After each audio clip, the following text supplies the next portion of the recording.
It's really impressive. One of the things we've been trying to do for all our interviews is to have a guest interviewer in a way. So oftentimes we've had previous guests ask future guests questions. And this time I actually had the fortune of walking Andy Grove through Second Life because he's just fascinated by it. Andy Grove, the founder of Intel. Former CEO of Intel. And Andy sent a question to you. They wanted to play to you on the computer. I don't know if you already got a chance to see it. The editing is just top notch. Hi, I'm Andy Grove, and I'm fascinated by Second Life, and I have a question to ask you. If you envision 3 to 5 years from now. That's great. What an amazing person to ask the question.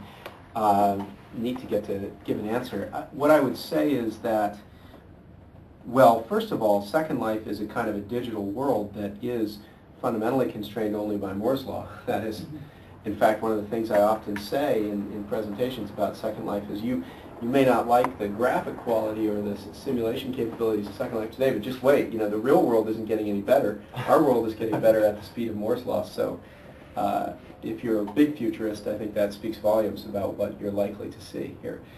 Having said that, Second Life is critically dependent on both server and client resources as well as the network. On the client side, Second Life uses the CPU and the GPU to a roughly equal extent in creating the scene and the experience of Second Life.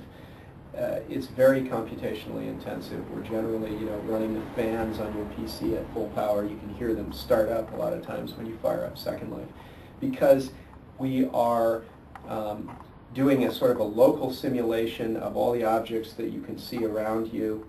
We're streaming those objects and decompressing them, which we need CPU time, algorithmic decompression time of data coming off the network.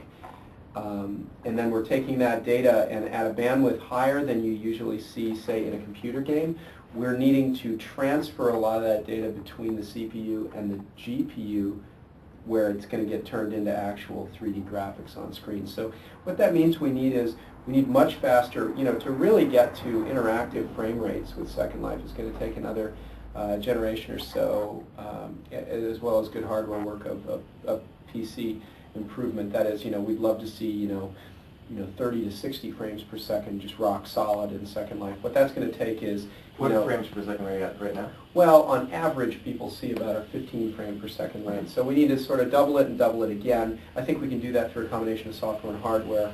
On the hardware side, I think we need, twice as much just raw clock and computing speed in the CPU. We probably need a faster memory bus, and obviously there's also continuing advances that are happening there. We need a faster memory bus connecting the CPU to the GPU, and then the GPUs themselves need to get somewhat faster as well, because we are taxing the maximum number of triangles that you can put on screen in the 3D scene.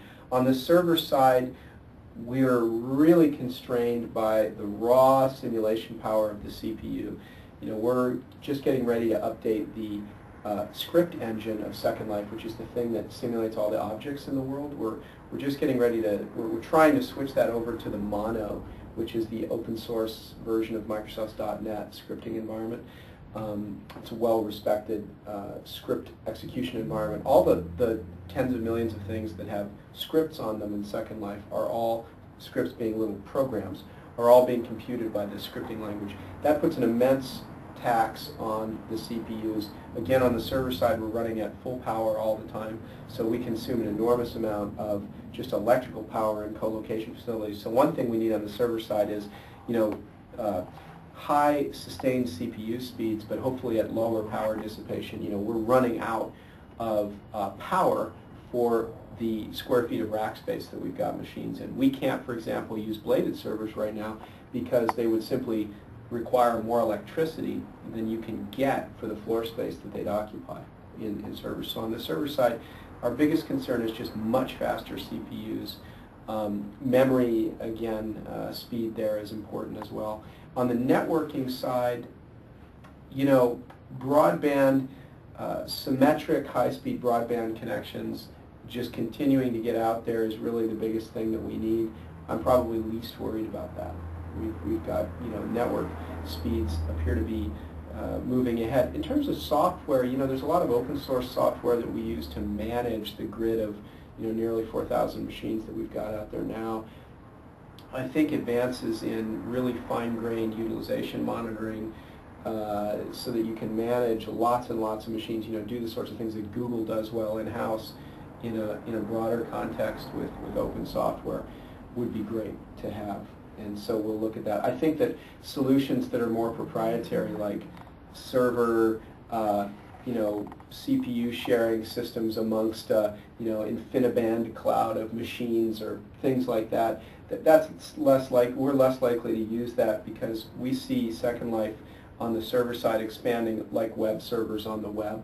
It just being a very large heterogeneous environment with a lot of different people ultimately probably running those servers. So unified solutions for management probably wouldn't be very usable. Yeah. That's my answer. That's a great answer. We'll let you know what he says.